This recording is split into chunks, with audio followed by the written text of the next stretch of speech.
Hello, one and all, this is WellArmedWithTacos, and welcome to a brand new Let's Play.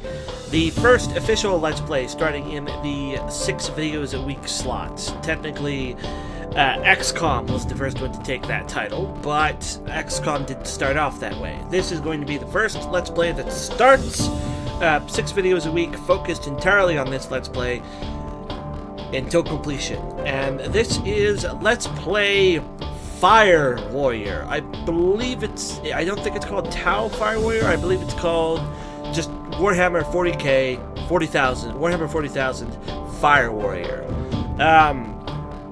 For those of you that didn't watch the intro or don't know what a Fire Warrior is, or watch the intro and don't know what the Tau are or anything like that, this is a first-person shooter set in the Warhammer 40,000 universe. A universe I am very fond of, and I have covered multiple times on this channel already. It is a first-person shooter set in that universe in which you play a soldier of the Tau. The Tau being an alien race. And the name of that soldier, the name of that soldier's class is Fire Warrior. That is not the actual name of the soldier, but that is the name of their class. Fire Warriors are a caste dedicated to the protection of the Tau race. They're the soldiers. Not the pilots, that would be the air caste, but that's a whole different rigmarole about Tau. First thing I want to address that is not 40k related is this game has no volume sliders. I'm speaking kind of loudly here because the menu music is kind of loud through my headset, so I want to make sure you guys can hear me. There's no volume settings. All I can do is turn it on or off. So if it's too loud or if something is too quiet, I have no control over it. We're just gonna have to go things as they are. This is the GOG release of Fire Warrior. A game that for a long time I didn't even think came out on PC. Funny story about how I came to learn what Fire Warrior was. I got into Warhammer 40k through the miniatures game first. I knew about the video games, but I didn't play any of them. I went and played, I got into the miniatures game. And from after getting into the miniatures game, I wanted to go back and play the video games, and for most of them I have. And one day I asked myself, asked actually a group of my players, a group of the people that I play with, I'm like, man, wouldn't it be kick-ass if they made a Warhammer 40k first-person shooter? Like, why had they never done that? This was before Space Hulk Deathwing had come out. And somebody told me they did. I'm like, what? Yeah, they made a first-person shooter, like it came out on like PS2. I'm like, what? It was called Fire Warrior. It's based off the Tau. And I'm like, what? I love the Tau. I loved the Tau at the time. It was something I had completely managed to avoid. And I'm like, how have I never heard of this? And the reason I've never heard of this is because the average perception of this game is that it is extraordinarily mediocre. It was your typical dime a dozen 2003 console FPS with a little bit of Warhammer 40k flavor mixed in. I'm sorry if you could hear my phone go off there. I'm waiting on some important phone calls while I record, so if my phone makes noise in the background, that'll be why. But yeah, this game is considered pretty mediocre. I have never played this game before. This is a blind Let's Play for me, and I have actually no knowledge of this game, aside from some very minute details. I've never seen actual gameplay footage of it. I don't know about the plot. All I know are like 2 or 3 of the weapons you eventually get. I know very little, and I've been looking forward to this one because I think I'm going to have a lot of fun with this Let's Play. I think it is going to be mediocre because I don't expect my opinion to differ that much from the vast majority on this game, but I am a 40k fan, so I get extra value out of the 40k setting and lore and all that stuff. And just like my playthrough of Space Marine, I will be paying attention to any of the lore this game tries to state, trying to correlate it to what was correct at the time in 2003, and judge it accordingly to see how accurate it is, or it's little other details, etc., etc., etc. But I'm really looking forward to getting into this game's setting and its background and everything like that. A little history on me and the Tau. I am an Codex Tau player. I say Codex Tau because I mean Tau on the tabletop. My primary play of 40k is on the tabletop. I played quite a few of the video games, but I am still a tabletop player, first and foremost, when it comes to Warhammer. And I am an ex-Tau player, as I previously said.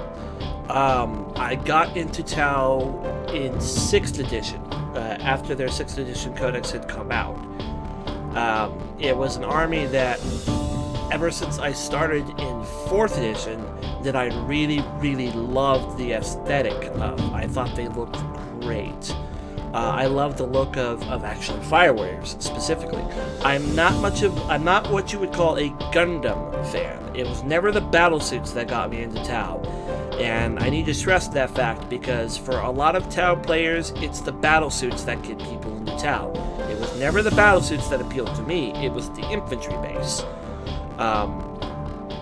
So I got into Tau in 6th edition. I played them through 6th, I played them through 7th, and I played them through 8th for most of 8th. At about the later half, the last quarter or so of 8th edition, I dropped the Tau because I didn't like the emphasis on marker lights that happens between the change between 7th edition and 8th edition. And if you don't play Warhammer 40k tabletop, I have completely lost you at this point. That's okay, don't worry about it.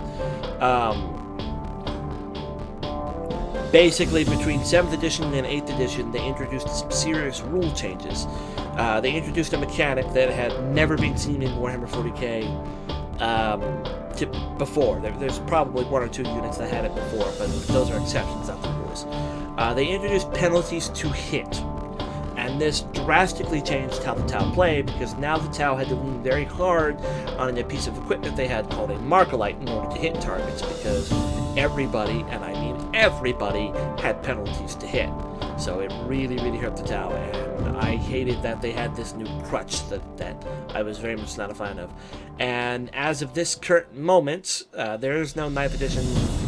We're in 40k 9th now, but there has been no Tau 9th edition release, and Tau are very much still leaning very hard on that Markolite. So I no longer have a Tau army. I sold mine a few months ago. I can't remember what I spent that money on. I didn't get another army, that's for certain. I'm trying to actually think. Doesn't matter. Doesn't matter. I've been going off for almost 10 minutes. Let's go ahead and get this thing started. I just wanted to let it be known I have some background with the Tau. So this will be very nostalgic for me. Let's go ahead and hit single player. There is no mouse in the main menu, so I have to use the arrow keys and the enter key. Enter. We have a choice for easy, normal, or hard. We can't pick hard. I assume we have to beat the game first. We're going to pick normal, not knowing how difficult this game is. I'd rather do normal than something else. We're going to hit new game, because we're not being presented with a lot of options. It's asking me if I want training, yes or no. I think I do want training. I've never played this game before. Incoming comms. Welcome, Fire Warrior. This training zone will allow you to practice your skills. Mission overview. Trooper orientation course. Follow the instructions to the end of the orientation course. Press the use key to continue. Here we are. Mouse sensitivity is going to be a problem. I'm going to have to adjust that in between recording sessions. Oh, I missed that. First, moving and looking around. Use the movement keys, forward and backwards, left and right. Use the mouse to turn around and look left, up, and down. Okay, I've moved in all directions and I've looked around. When you are ready, move through the door to the next room. That door. pictures here. Pictures. These are what the towers look like. Guessing that door's not going to open. The mouse sensitivity is way too high. It is actually quite unplayably high, so I'm going to do a thing I don't normally do. I'm going to pause the recording, and we're going to flash back into the future, in which I have adjusted the mouse sensitivity, because I actually have to quit the game to adjust the mouse sensitivity. Ah! Well, there's the volume. Let's go ahead and reduce that by quite a bit. Confirm.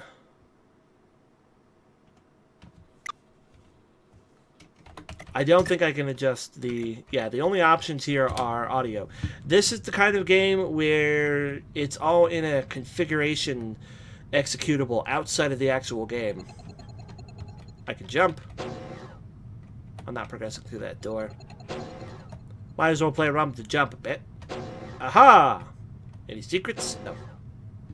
Okay, we will be right back. And we're back. Sorry about that. I have adjusted the mouse sensitivity and it is way better now, so we can continue through this door. We feel kind of small. I feel kind of small. There's a button next to the door. Go to the button and press the use key. Button. We can barely see somebody moving around there. To open the next door, you will need a key. Find the key and pick it up by moving over it.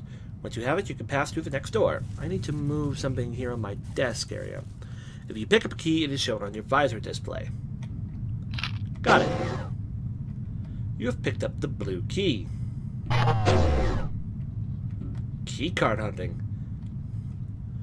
Now you will practice jumping and crouching. The jump key will allow you to jump over gaps. The crouch key will allow you to duck for cover and crawl into low obstacles. Try using these keys. I have it bound to right control for crouching and number pad 0 for jumping, my standard controls. Through the next door, there is an obstacle course for you to use the rest. Can I jump over this? I can, but I don't want to. I don't know about fall damage in this game.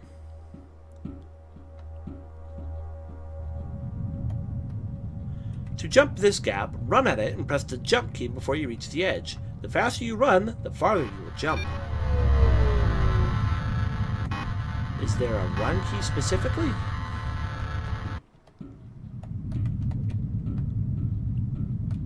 I'm guessing this is the gap. Well, if there is a specific run key, I don't know it. Forward! I am being told to go forward. There is some towel over there. Aha! A ladder! And if you use a ladder, to climb the ladder, go to the foot of it and look up. You'll be able to move onto the ladder. Pretty basic stuff so far. You're approaching another ladder. At the top of the ladder, look down and you will be able to climb it. Okay, that actually isn't so bad. I've seen a lot of controls, a lot of FPS games where that would have been miserable. To move onto this obstacle, you will have to use the crouch key. Okay? For this next section, you will need to use the crouch key and jump keys to get through. Cool, I can do that. Crouch is a hold, not a toggle. Good to know. Is that a gap thing that'll kill me? Nope, guess not. You are approaching a medikit. Watch out for these. If you are injured, picking up a medikit will restore your health. Where's the medikit? Medikits do not restore your armor's shield. If your shield is damaged, it will recharge itself. Forward! Now go through the next door to practice your combat skills. That would be the medikit, and we can't pick it up if we're full. Good to know. Okay. In this next session, you will practice combat. Go through the next door and pick up the weapons there. You are much taller than me. That makes more sense than it might appear. The Tau are a very strange alien race where their bodies acclimate extremely quickly to the environment and necessities of the environment that they are in. So their biology varies very differently from cast to cast. This is probably, I'm guessing, an air cast, which is why they are significantly taller than me. I'm completely talking out of my butt. I could be wrong, but... So, we now have 2 guns. I can't read that. You can carry 1 weapon in each hand, but you can only fire your selected weapon. You can change your selected weapon by pressing the swap weapon key. If both your hands are full, you can pick up a weapon on the ground by standing over it. If you hold down the swap weapon key, you will swap to it with your spare weapon. The firing range has some holographic targets to shoot at. Try to destroy all of the targets. When the crosshair is steered close to a target, it changes. This shows the weapon is locked on the target, and your aim will correct itself to hit. Your weapons have primary and secondary fire modes. Press the fire key to fire the primary fire modes, and the secondary fire key to fire secondary modes, whatever. So, 2 important things there to note. Number 1 is that this, we are only allowed to carry 2 weapons at a time. This was a 2003 console shooter. Not super surprised. Disappointing, but not super surprised. That was the style at the time. The other thing I wanted to note, I've already forgot. Oh no, the auto-aim. This game will have auto-aim because it is a console shooter first and foremost, and a PC shooter second. So, those are some big guns, by the way. There's a person here. My reticule is not changing color, probably because we're on the PC and the auto-aiming has been politely disabled. We have shot this person. Now let's try the secondary fire. To be honest, I can't really tell the difference. Let me see how I swap weapons. That key swaps weapons. I adjusted all my controls previously, but I don't remember what I've swapped them to.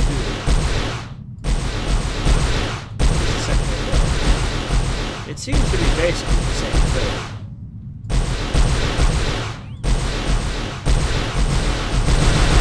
This one we can hold down.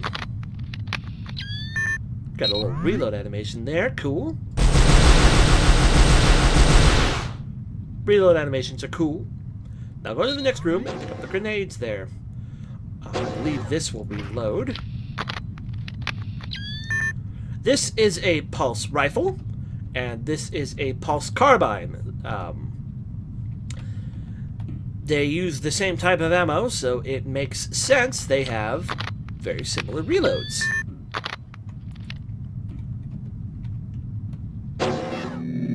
We're gonna go pick up some grenades. To throw a grenade, press the throw grenade key. Be careful to stand not too close to it when the grenade goes off. If you use the grenade when the selected weapon is the pulse carbine, you will use the carbine's grenade launcher, which will fire the grenade further and more accurately. Try to blow up the holographic targets with your grenades. This is something that is sort of mostly not canon. Tau do not carry damaging grenades. Tau carry EMP grenades and sometimes blind grenades, but frag grenades, no, not their thing. Let us throw some grenades. I believe this is my grenade key? That is not my grenade key. Is it this key? That is my grenade key. Good. That is number pad 1. That didn't do a lot. I'm going to try again.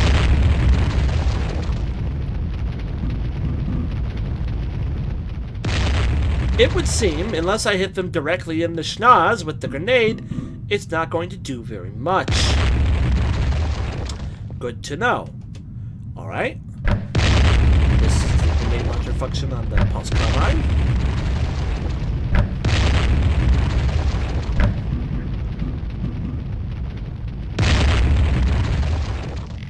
These. I guess these would be considered photon grenades as far as the Tau lore goes. Tau do carry photon grenades. That is a thing they do. Now go through the next door. But photon grenades are not frag grenades, so I still fight this claim that they're explosive fire weapons, whatever. When we come back, folks, more Tau training. I have no idea how long the training course is. I've never played it before. I'll see you all later. This is WellArmedWithTacos signing off, and hopefully you're enjoying this new Let's Play as much as I am. I'm enjoying it so far. I like that we're doing very Tau-ish things because I like the Tau. So I'll see you later. Take care and bye-bye.